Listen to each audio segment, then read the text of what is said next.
Hello and welcome to Student Garden Thought Leader Series. I'm joined by Josh Farr. Josh, welcome.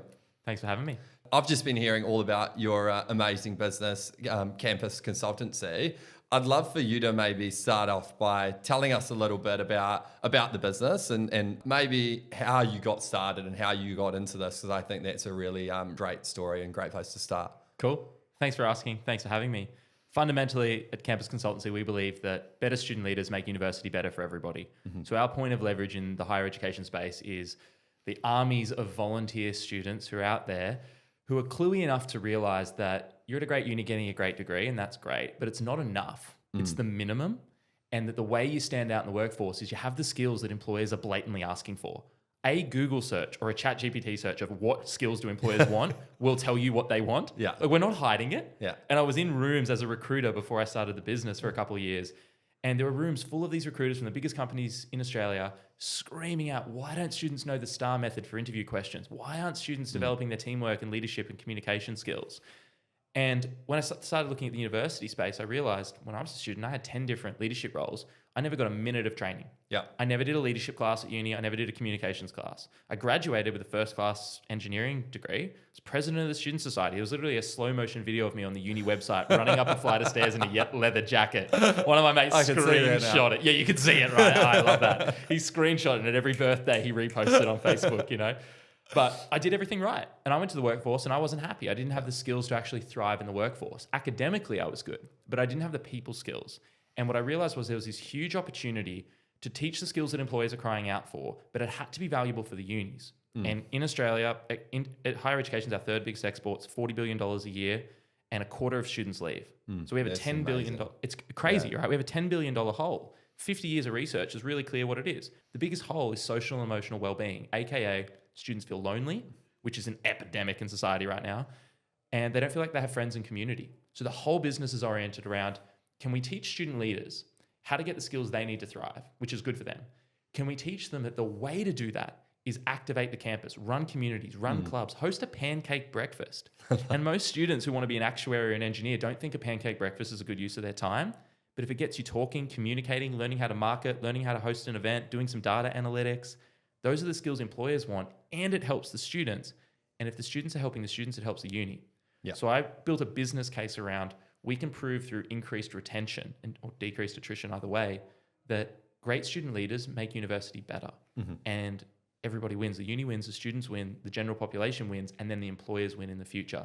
And that was kind of the insight that started it all. And it's interesting. Like, I've always thought about it from the perspective of, ultimately, what good looks like in terms of someone coming out of a university degree is getting employed and getting a job, right? And I've always thought about it from the sense of how do we create great pathways from university into employment. But listening and chatting with you, it's really clear that you actually need to kind of go like a step back from that and look more at engagement and some of the skills that you're talking about. So when you think about, those skills and you spoke about some of them, it's like, what are the qualities that makes, a great student leader, and what are some of the things that you're teaching to help, increase engagement at universities, but ultimately to help and have kind of better outcomes, be more happy, and all the things you're kind of talking about? Yeah, definitely. I don't think university, to use some words from Scott Galloway, who's going viral over the internet, because his TED Talk came out last week, he's just broken the internet. He said university isn't about turning the top 10% into billionaires. It's about giving the bottom 90% a chance to become the top 10%. Yeah. And I think for a lot of students, whether it's broken English, whether it's lower grades, whether it's personal struggles, mental health, whatever it is, university is this beautiful space, and all the research is crystal clear that net going to uni improves your outcomes in life, your health in life, your earning potential. You've got to be smart enough to say it's not just this. Yeah. It's like anyone, you might have a mate. It's not a linear journey in that sense. Exactly. And it's not the only thing. It's like when you have that mate who gets a new girlfriend or boyfriend or partner or whatever, and they make that person their whole world, and you go, you're falling into the trap. They're amazing. They're beautiful. They deserve your love, attention, and affection.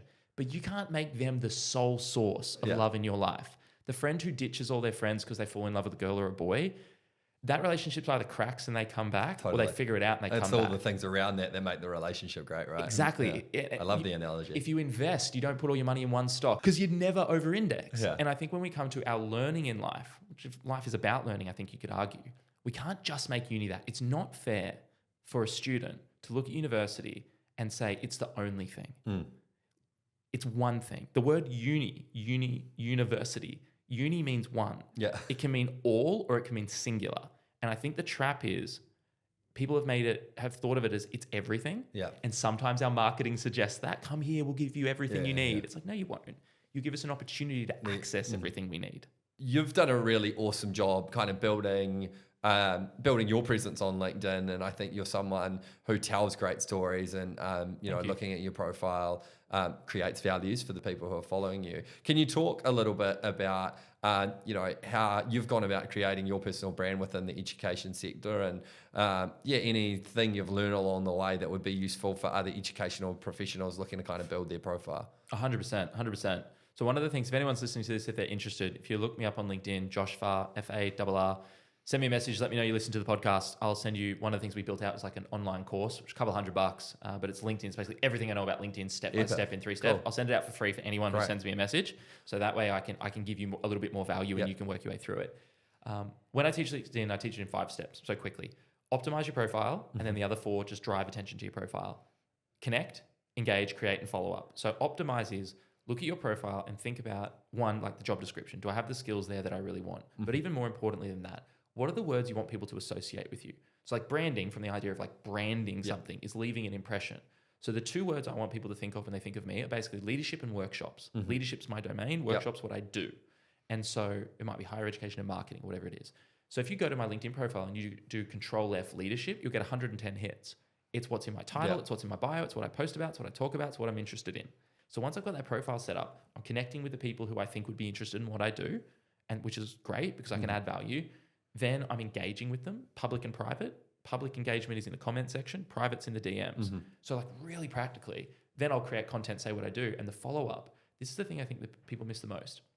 Where LinkedIn's special is, you're not asking someone to be your friend like on Facebook, and it's not a romantic match like Tinder. Yeah. You're asking them to connect professionally. Yeah. It's so vague. It's like, what does that mean? Yeah, it's a pretty mellow ask. It's a pretty mellow ask, So when I put out content, one of the things that the LinkedIn platforms lets you do, I put out a piece of content. If you click on all the people that like your post, you can connect with them, message them, respond. So I go through all the people that like all of my posts. Sometimes when I'm busy, I don't do this. When the numbers are bigger, it's harder.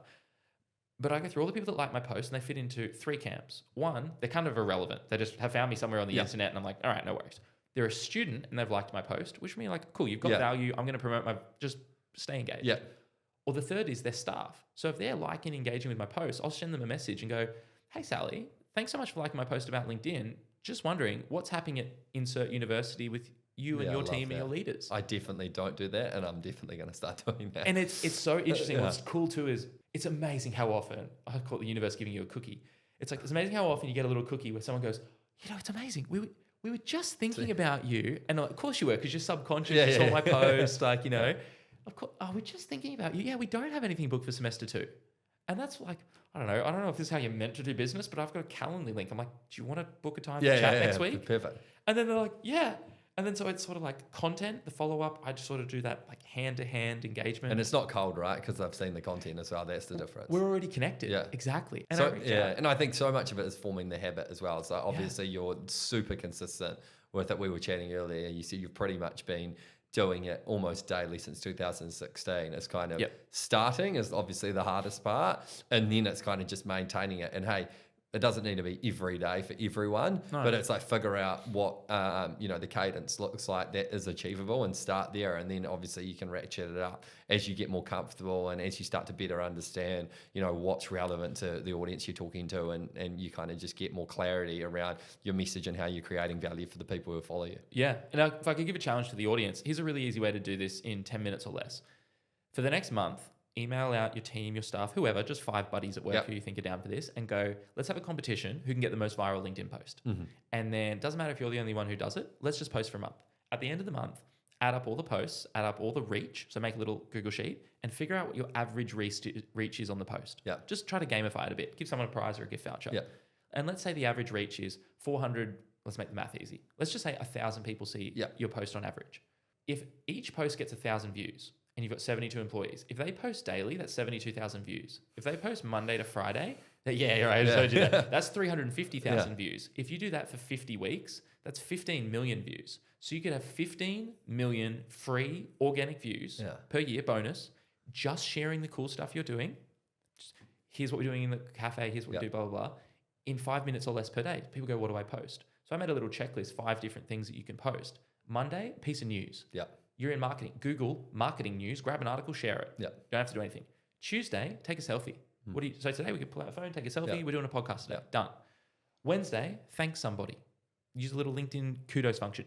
And by the way, thank a client, thank a stakeholder, thank a supplier. Go Rode. We're using Rode microphones today. Hey, we're in the podcast today. We use Rode microphone. Big shout out to Rode. You know, this isn't a sponsored post. You know what I mean?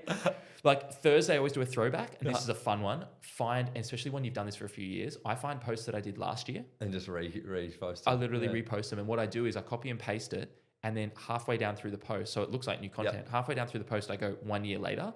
I tag everybody else again because I've already tagged them, and I go, "What have you achieved in the last year?" So all my comments, I love that. All my comments are testimonials. They're 12-month later testimonials. It's a layup. It's awesome. If you don't have that, go to your Facebook memories, grab a photo or whatever it is, you know. And then Friday, I just share a resource. Here's what I'm listening to. Here's a podcast I'm listening to, the Scott Galloway TED Talk. Today in the airport's probably the thing I'm going to post because I've listened to it like 3 times and he's just spewing venom on the TED stage and I love it. And that's what makes it daunting as well. Because I think most people are like, I don't want to sit there and talk about myself in front of everyone else. But it's like, that's kind of the key, right? It's not, it doesn't need to be about you. It doesn't need to be about you at all. And I love just the simplicity of that, and then that overlaid with consistency and just turning up and doing it, you know, again, as I said, whether it's every day, twice a week, whatever works for you, but it's like just being consistent, because it's like if you can increase the at-bats with the LinkedIn stuff, it's like that's kind of when it's like you're going to really maximize the value. But it's sharing things with people who want to hear it. And if you want to hear that message, if you've got a message to share, I say, why not share it? Yeah, totally.